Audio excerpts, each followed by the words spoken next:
the very first thing I want to say about branding is that your brand is made up of much more than colors. Again, this does not have to be a complicated thing, but when people think of branding, a lot of times they just think about the logo or they just think about the colors. But there's a lot that goes into how you craft a brand that's really going to connect to people, but you can do it with the simple process. So one of the parts of a brand is the brand voice. And this is the type of messaging, the type of tone, the way that you come across to the people in all of your content and in everything that you do. So when you're looking to find what your brand voice is, you want to think about what comes most naturally to you. Are you more funny? Are you sarcastic? Are you serious? Are you inspirational? What is the thing that comes most naturally to you? And you want to focus on leaning into that, but you also want to consider how you want to make people feel. Do you want them to feel inspired? Do you want them to feel motivated? Do you want them to feel like they want to take action on something? Do you want them to feel like they have purpose? Do you want them to feel like they have hope? All of that is to be taken into consideration when you're thinking about how you want to message everything. What kind of tone of voice do you want to have across the board in all of your written words, in all of your spoken words, in your stories, and all of those things? You want to keep in mind how you want to make people feel. And then you want to consider, how does your ideal niche and target audience like to be spoken to? What's going to resonate the most with them?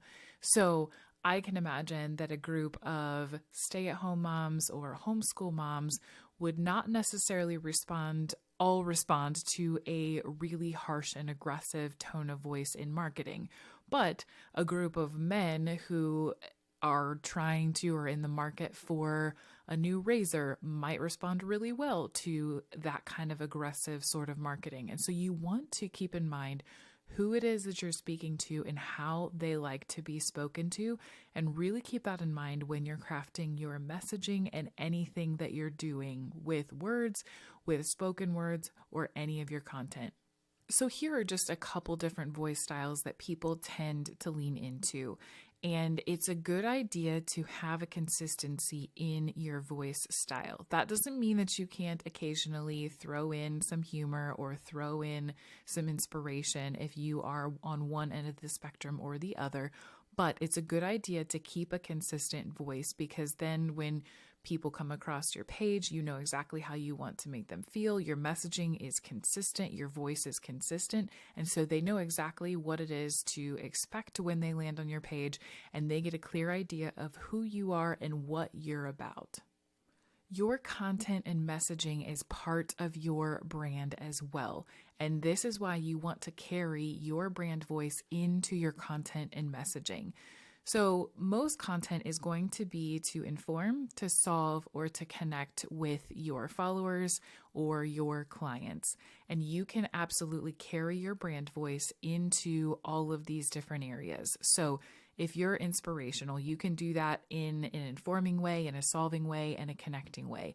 If you're more sarcastic and humorous, you can do that in an informing way, a solving way, and a connecting way.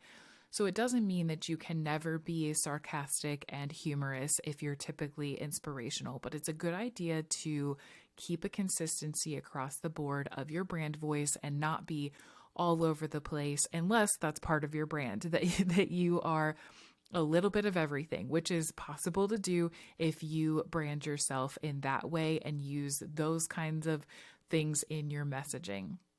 So you want to keep in mind, as you carry your brand voice into your content and messaging, who you're talking to, what do you want them to know, and what do you want them to do based on how your brand voice and branding make them feel.